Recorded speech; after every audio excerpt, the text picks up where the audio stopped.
नमस्कार, बहुत स्वागत है आपका। ग्राउंड रिपोर्ट देख रहे हैं आप और आपके साथ मैं हूं आसिफ शेख।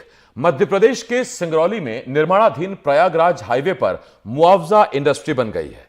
पिछले कुछ दिनों में यहां करीब 2500 मकान बने हैं। ज्यादातर घर अधूरे बने हैं। ये मकान उस जगह बने हैं जहां से हाईवे को गुजरना है। खेत के बजाय मकान पर मुआवजा ज्यादा मिलता है। इस वजह से भी दलाल और अफसरों के गठजोड़ से खाली जगहों पर अधूरे मकान बना दिए गए। देखिए सिंगरौली से हमारी एक ग्राउंड रिपोर्ट।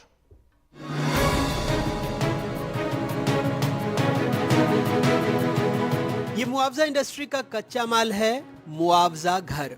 इन मुआवजा घरों की खासियत पहले जान लीजिए। ईंट की 4 फीट ऊंची 4 दीवारी पर टीन शेड, घर तैयार।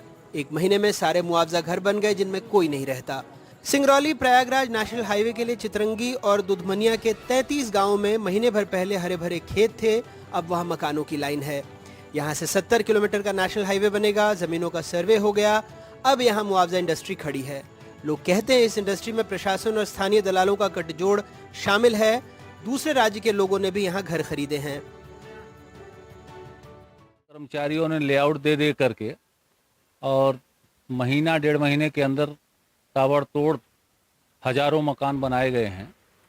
और उस मकान में देखने में आया है कि अधिकांश 50% मकान इनडायरेक्ट रूप से कर्मचारियों के बने हुए हैं, चाहे वो पटवारी हों, चाहे सब इंजीनियर हों, चाहे एसडीओ हों, चाहे बैंक के कर्मचारी हों, तहसील जनपद सब की मिली भगत है। और सबसे मज़े की बात तो ये है कि कहाँ से रोड आएगी, कितना फंसेगा, जा करके पटवारियों ने लेआउट दिया था, इंजीनियरों ने लेआउट दिया था। गांव वालों का आरोप है कि दलाल किसानों की जमीनों का बाहरी लोगों के साथ स्टैम्प पेपर पर इकरारनामा करवा रहे हैं, जिसमें लिखा है निर्माण करने वाले को 80% मुआवजा राशि मिलेगी, 20% जमीन के मालिक के पास पैसे रहेंगे। ग्राहक लाने के लिए दलालों का पूरा नेटवर्क है, लेकिन अकेले नेशनल हाईवे में नहीं बल्कि जिले के दूसरी जगहों पर भी। यहाँ हमारे पीछे आप देख सकते हैं, आपकी जहाँ तक नज़र जाती होगी यहाँ पर आपको मकान ही मकान दिखाई दे रहे हैं। यानी दरअसल ये जो मकान बनाए गए हैं, ये मकानों का बनाने का उद्देश्य सिर्फ मुआवजा पाना है। यानी मुआवजे की होड़ में यहाँ पर लोगों ने पूरे मकान तान दिए हैं। जो यहाँ के छोटे मोटे किसान हैं भाई, उनके पास इन्वेस्ट करने के लिए पैसा नहीं है, तो अदर लोगों को एक स्टाम्प लेके और स्टाम्प पर एग्रीमेंट करके और कुछ 20-30% में घर बनवा देते हैं।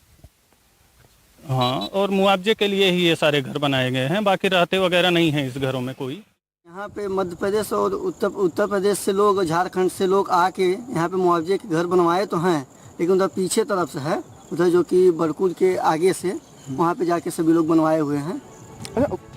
सिंगरौली प्रयागराज हाईवे का 70 किलोमीटर हिस्सा सिंगरौली जिले की चितरंगी और दुधमनिया तहसील से होकर गुजरता है। लगभग 750 करोड़ रुपए की लागत वाले इस प्रोजेक्ट में इन दोनों तहसीलों के 33 गांव की जमीन आ रही है। अधिग्रहण मार्च में शुरू हुआ। सर्वे शुरू होने के साथ ही यहाँ मकान बनाने पर रोक लग गई थी। जमीन की खरीद फरोख्त भी नहीं हो सकती।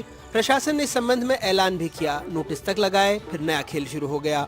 सभी जनसाधारण को सूचित किया जाता है कि भारत सरकार के राजपत्र संख्या 1149 राष्ट्रीय राजमार्ग अधिनियम 1956 की धारा 3A की अधिसूचना का प्रकाशन राजपत्र एवं दैनिक समाचार पत्रों में किया जा चुका है। मुआवजे के लिए खेतों में आधे अधूरे मकान बन गए। किसी में सिर्फ ईंटें रखी गईं, तो कहीं कच्चा मकान बनाया गया, कहीं सिर्फ टीन शेड। दरअसल नियम कहते हैं कोई पटवारी किसी 5 दिन पहले बने मकान को भी 5 साल पुराना लिख देता है, तो उसी आधार पर मुआवजा देना होता है।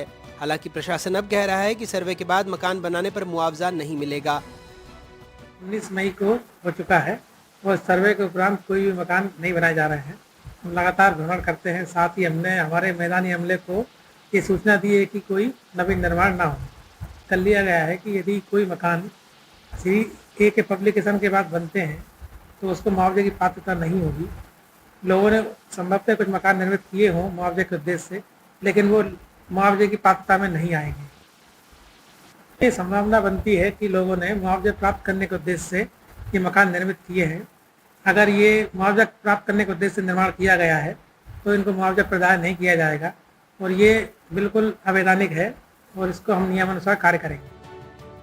हालात ये हैं कि हाईवे के सर्वे से पहले इस इलाके में जमीन का रेट 8,000 रुपए प्रति डेसिमल था, जो अब बढ़कर 80,000 रुपए का हो चुका है। सिंगरौली से देवेंद्र पांडे के साथ अनुराग तिवारी की रिपोर्ट, एनडीटीवी।